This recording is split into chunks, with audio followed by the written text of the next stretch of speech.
Atlanbatica is the alternative name for the Americas.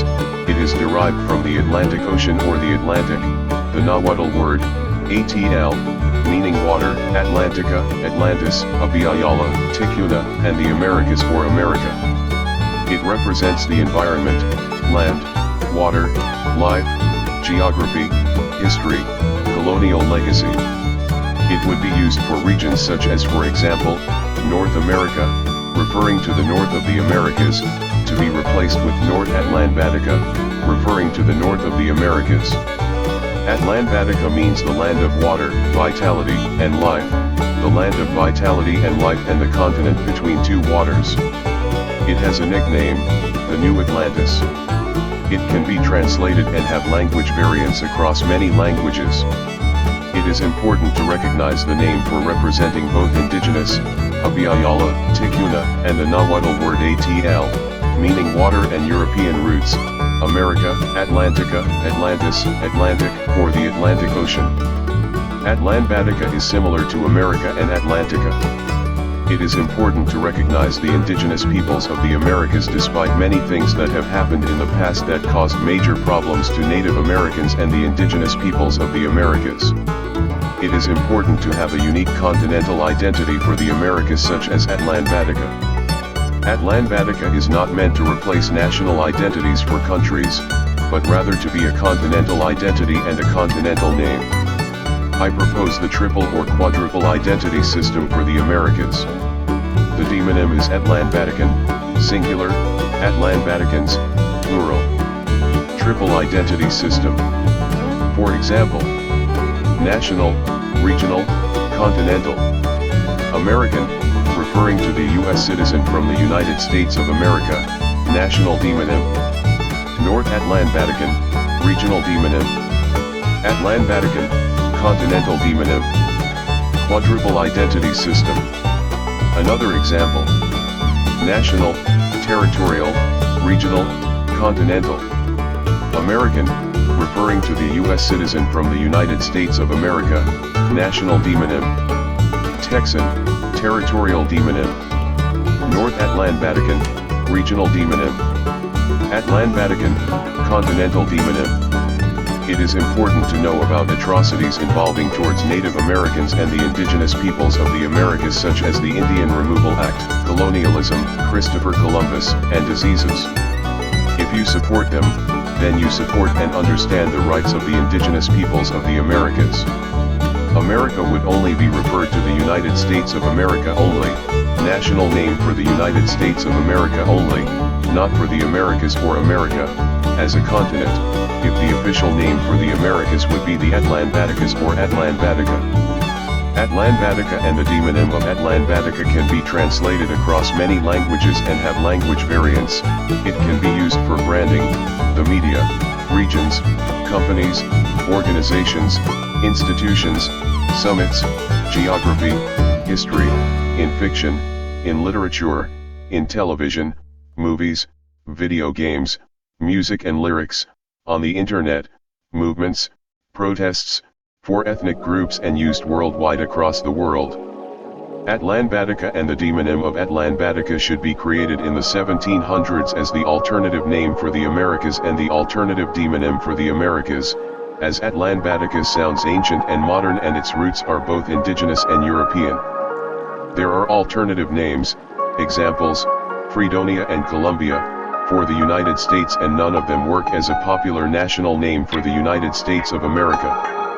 The continental demonym is important for people who are living in the continent, but American shouldn't be used for the continental demonym causing sometimes confusion and would be the national demonym only for the United States of America, but instead Atlanbatican for the continental demonym.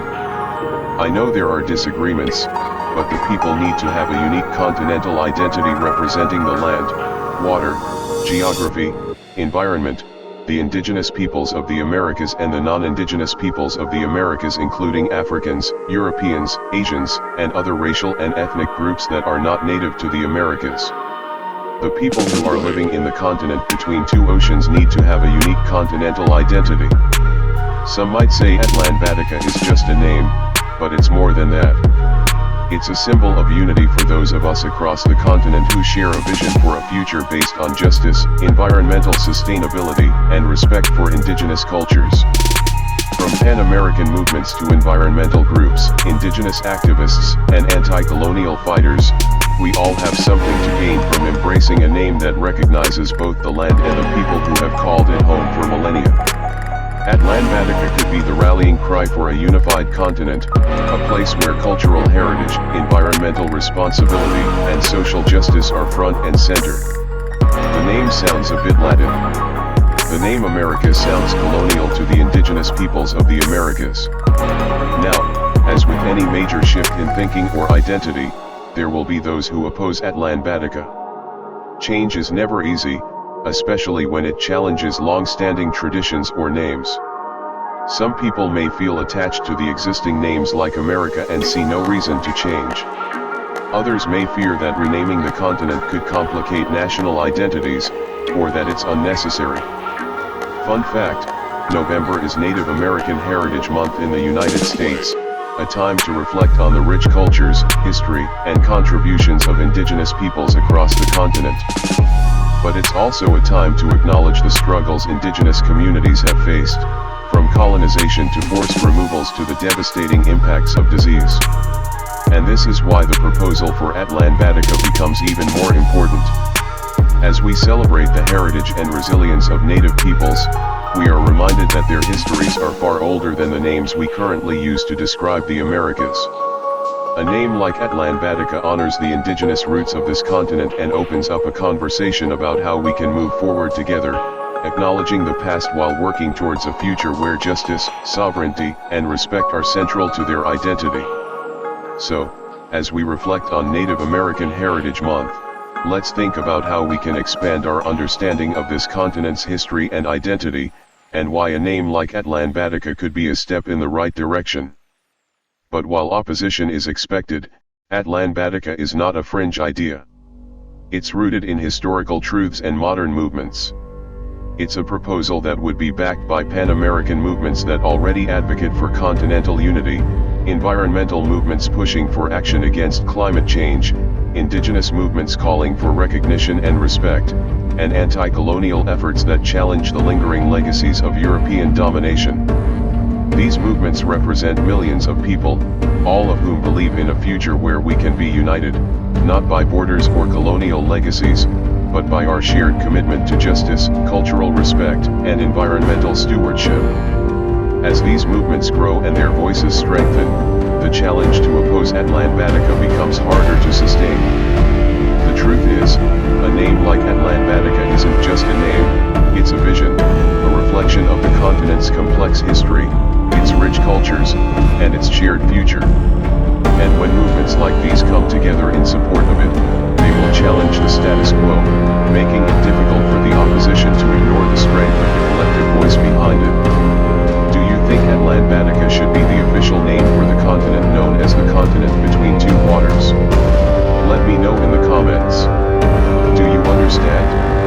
Do you think the name is good for representing land, geography, environment, history, life, vitality, water?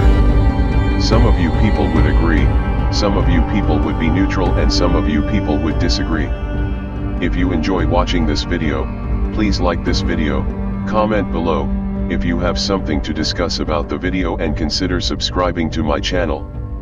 That being mentioned, I will see your comments below this video, so goodbye.